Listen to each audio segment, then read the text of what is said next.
5 yumurta. Kuru kayısı geliyor. 6.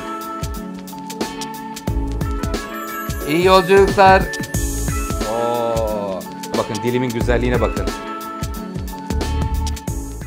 Sevgili çocuklar, sevgili seyircilerim. Efendim mutfağıma hoş geldiniz, sefalar getirdiniz. Bugün ailenizin aşçısı Oktay Usta sizler için Allah ne verdiyse mutfağımızda olan ürünleri bir araya getirip güzel, ekonomik bir kek hazırlamak istiyorum. Oktay Usta bunun neresi ekonomik diyebilirsiniz ama hangisi varsa onu koyuyorsunuz. Olanı koyuyorsunuz, olmayan zaten serbest diyoruz efendim. Şimdi Allah ne verirse kekimizde sevgili seyirciler 5 tane yumurta ile şöyle babacan bir kek olsun istiyorum. 5 yumurta, 1 su bardağı toz şeker, 1 su bardağı ayçiçek yağı, 1 su bardağı süt. Ondan sonra geliyoruz iç harcına. Dolabıma baktım. Biraz orada kayısı kalmış. Kayısı, kuru üzüm, ondan sonra toz fındık, biraz ceviz sevgili seyirciler. Sonra damla çikolata, 1 tatlı kaşığı kadar tarçın, 1 paket vanilya, 1 paket kabartma tozu ve burada şimdi birazdan da un ölçüsünü birlikte ayarlayacağız sevgili seyirciler. Önce Bismillahirrahmanirrahim yumurtaları kırıyorum. Toplamda 5 yumurta. Yumurtaların baktım sevgili seyirciler biraz küçük geldi. Yani 55 gramlık gibi yumurtalar. O yüzden bu yumurtaların 60'lığı var, 59 gramlığı var. Böyle farklı farklı. Küçük olduğu zaman sayıyı artırıyoruz. 5 tane yumurtayı kırdıktan hemen sonra hızlı bir şekilde efendim neticeye kavuşmak istiyorum sevgili seyirciler. Yumurta kırıldı ve üzerine 1 su bardağı toz şeker ekliyorum. 1 su bardağı toz şeker de geldi. Şimdi şekerimizle yumurtayı 3 dakika süreyi başlatıyorum, köpürtüyorum.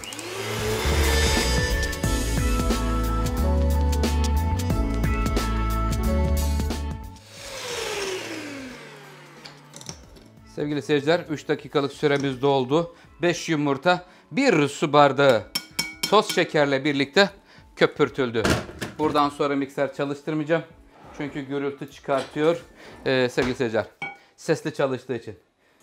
Ben mikser çalışınca buradaki yapmış olduğum mumlar sönmüşler. Şimdi yeniden yakarım onları. 1 su bardağı süt.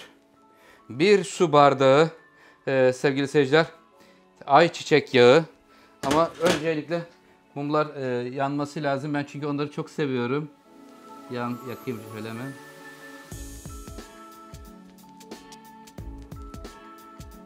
Tamam. Çünkü mutfaktaki renklilik, ahenk bunlar çok önemli sevgili seyirciler. Böyle sevdiğiniz ne varsa onları mutlaka uygulayın.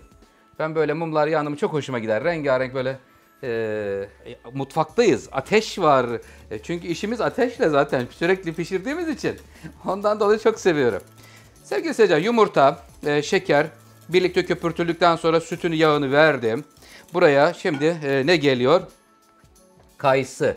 Kuru kayısıyı ekliyorum sevgili seyirciler. İncecik doğradım. Bakın incecik doğranmış kuru kayısı geliyor. Ne kadar? Yaklaşık olarak bir çay bardağına yakın var sevgili seyirciler. Burada da 1 çay bardağı yine kuru üzüm. Rabbim ne güzel nimetler veriyorsun bizlere ya Rabbi. 1 çay bardağı yaklaşık olarak sevgili seyirciler parçalayıcıdan geçirilmiş toz fındık.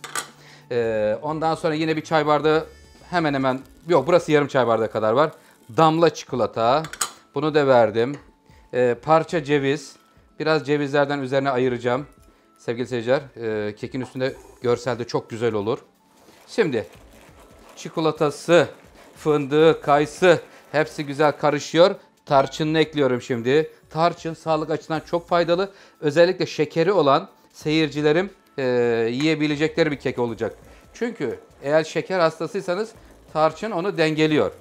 Yine de doktorunuzla irtibat halinde olduktan sonra ne kadar ne yiyebilirsiniz onu siz kendiniz daha iyi bilirsiniz. Evet şimdi çünkü yanlış bir bilgi verip de sağlık dengesini bozmak istemiyorum sevgili seyirciler. Her şeyi koyduk mu? Koyduk. Şimdi kabartma tozu ve vanilyasını hemen şurada elekten geçireyim. Bu da tamam. Kabartma tozu ve vanilyayı da ekledim. Şimdi un ölçüsünü birlikte ayarlıyoruz. 1, Bismillahirrahmanirrahim. 2, 3, 4, 5, 6, 7, 8, 9. 9 çorba kaşığı 3 su bardağı un yapıyor. Şimdi göreceğiz. Kıvamı ne durumda? Birlikte karar verelim şimdi. 9 çorba kaşığı un koydum. Çünkü 5 yumurta ile hazırladım. Sevgili seyirciler, 5 yumurta olduğu için belki biraz daha un alabilir. Görelim. Hay maşallah. Ne de bereketli oldu sevgili seyirciler. Bir kaşık daha un vereyim. 9 vermiştim. Bu da son bir kaşık daha 5. yumurtanın hakkı olsun. Bunu da vereyim, tamam. Evet, 5 yumurta ile hazırlandı. Sevgili seyirciler, 10 çorba kaşığı un ekledim içerisine. Kıvamını görelim. Hay maşallah. Gayet bereketli oldu. Evet, şimdi sevgili seyirciler, şuradaki çikolatalarımız, bunlar bizim daha önceki yapmış olduğumuz doğum günü pastasından kalmıştı. Dolapta duruyorlardı. Onları da en son üzerinde değerlendirmek istiyorum. Şimdi sevgili seyirciler, oda sıcaklığındaki tereyağı ile kalıbımızı güzelce şöyle her yerini yağlıyoruz bakın. Her yerine yağ gitmesi lazım ki kalıbınızdan güzel ayrılabilsin. Güzel her yerini dengeli bir şekilde yağladıktan hemen sonra sevgili seyirciler, buranın üzerine toz fındık olur. Olabilecekleri hemen söylüyorum. Susam olur, haşhaş olur, ceviz olur. Allah ne verdiyse. Yani buraya mutlaka bir manto yapmalıyız. Çünkü bazen sizlerden gelen sorular arasında Oktay Usta, kalıbıma kek yapıştı, ne yapmalıyım diye sorular geliyor. İşte hakikaten zor bir durumdur. Çünkü ayrılması oldukça güç olur sevgili seyirciler. Tamam. Maşallah çok da bereketli oldu. Kekimiz, Allah ne verdiyse keki. Rabbim ne vermişse biz onunla birlikte inşallah kekimizi hazırlıyoruz sevgili seyirciler. Mutfağımızda olanlar bunlardı. Bunlarla hazırlıyoruz. Şimdi hemen burayı bir toparlayayım. Biraz sileyim çünkü dağıldı burası. Ondan sonra kalıbımıza dökelim.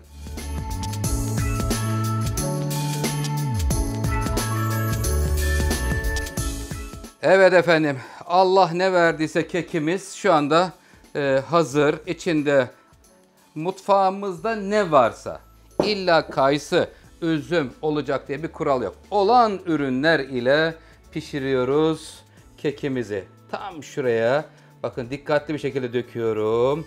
Oradan sonra sevgiyle akacak diğer taraflara doğru sevgili seyirciler.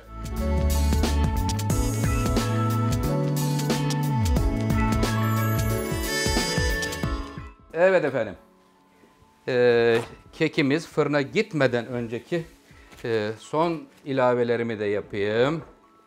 Buraya ayırmış olduğum parça cevizler vardı ya, içine de koydum. Birazını da üzerine ekliyorum sevgili seyirciler. Buradaki şu eklemiş olduğum cevizler kızarırlar. Kızardığı zaman çok güzel bir tadı oluyor. Biraz da hafiften çikolata vereyim. Sonra asıl şeyden çıktıktan sonra kullanmayı düşünüyorum. Üzerine servis ederken serpmek istiyorum ama biraz da vereyim, ne olacak şuraya şöyle. İşte Rabbimizin bize verdiği nimetleri güzel harmanladık, sevgiyle karıştırdık ve şimdi fırına gidecek. Fırınımızda önce 180 derece 25 dakika sevgili seyirciler. Sonrasında fırının kapağını hiç açmıyoruz. Olduğu haliyle hemen 160 dereceye düşürürüz. Fan kapalı. Hadi bakalım. Bismillahirrahmanirrahim. Gönderiyorum fırına sevgili seyirciler. Fırının orta katın 1 altı. Bakın şurası orta katı. Siz oradan görebilirsiniz. Onun 1 altı. Tam ortaya koyuyorum. Kapağını kapatıyorum. Hadi bakalım canım. İyi yolculuklar. Evde çocuklar seni bekliyorlar.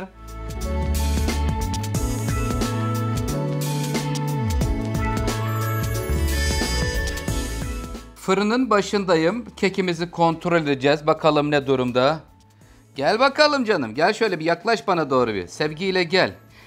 Bir tane güzel çöp şiş batıracağım buraya. Herhangi bir sıvı var mı yok mu diye. Sevgili seyirciler, biraz sanki sıvı yok aslında. Bir daha batırayım. Normal. Normal. Önce bir tane bana sıvı varmış gibi geldi. Endişelendim ama hiç gerek yokmuş. Tamam. Süreye bakayım. Tam 50 dakika. 25 dakika sevgili seyirciler kekimiz 180 derecede. Diğer kalan süresinde 50 dakikaya giden sürenin tamamı da 160 derecede pişti. Evet efendim, şu anda keki görüyoruz sevgili seyirciler. Şimdi üzerinde bir yanıksı görüntü var, bakın. Bu yanıksı görüntü neyin nesi Oktay Usta? Senin bu kek acaba yanmış mı diyebilirsiniz. Son derece haklısınız. Ben burada bir anda çikolatanın cazibesine kapılarak üstüne çikolata attım. Çikolata atmıyoruz üzerine. Sadece cevizler olsaydı şu yanık görüntü, üzerine serptiğim az bir şey çikolata vardı ya, ondan kaynaklanıyor sevgili seyirciler. Şimdi 3 dakika falan böyle bekleyecek ilk sıcaklığı için. Ondan sonra da ters çevireceğiz. 3 dakika sonra.